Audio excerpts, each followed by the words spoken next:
Union ব্যাংকের ব্যবস্থাপনা পরিচালক এবিএম মোকাম্মেল হক চৌধুরী দেশ থেকে পালানোর চেষ্টা করছেন বলে বিভিন্ন সূত্র থেকে জানা যায়।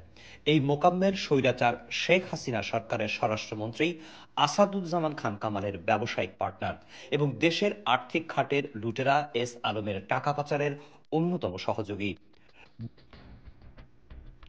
ব্যাংকের শীর্ষ কর্মকর্তারা জানান, মোকাম্মেলকে গ্রেফতার করতে পারলে এস আলম এবং স্বরাষ্ট্রমন্ত্রীর টাকা পাচারের সকল তথ্য পাওয়া যাবে।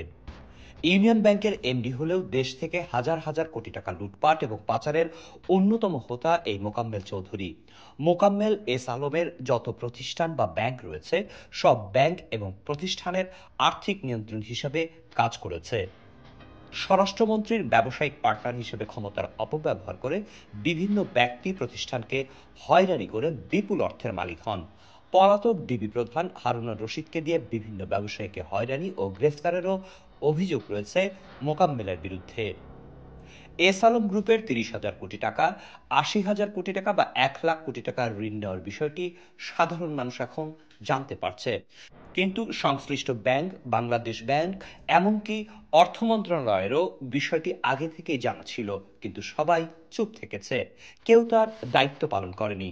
অথচ এস আলমকে এসব টাকা পাচারে যারা সহযোগিতা করেছে সেই সব ব্যাংক কর্মকর্তা, যেমন ইউনিয়ন ব্যাংকের এমডি মোকাম্মেল, কমার্স ব্যাংকের ডিএমডি আব্দুল কাদের সরাসরি জড়িত ছিল অর্থ পাচারের সাথে। অথচ এর প্রত্যেকেই বহাল তবিয়তে রয়েছে যার যার জায়গায়। জানা গেছে সিঙ্গাপুরে গ্রুপটির ৩টি হোটেল আছে এবং সপ্তাহ দুয়েক আগেই তারা সিঙ্গাপুরের হায়াত হোটেলটিও কিনে নিয়েছে। সিঙ্গাপুরে তাদের শপিং মল থাকার কথাও শোনা যায়।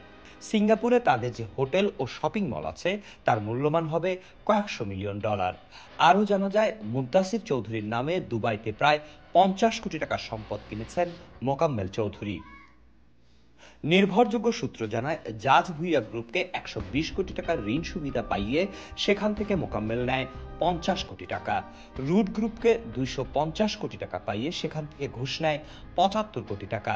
রংধনু গ্রুপকে ৩০০ কোটি টাকা পাইয়ে সেখান থেকে ঘুষ নেয় ৪৫ কোটি টাকা।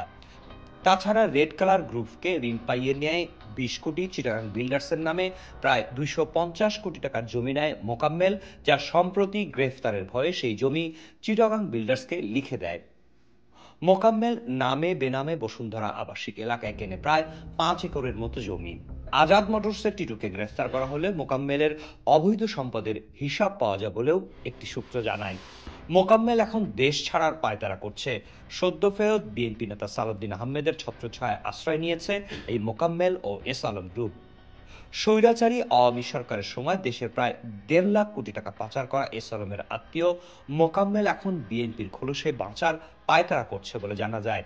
ইউনিয়ন ব্যাংকের পরিচালনা পর্ষদ ভেঙে দিলেও এখনো এমডি হিসেবে বহাল তবিয়তে আছে মোকাম্মেল।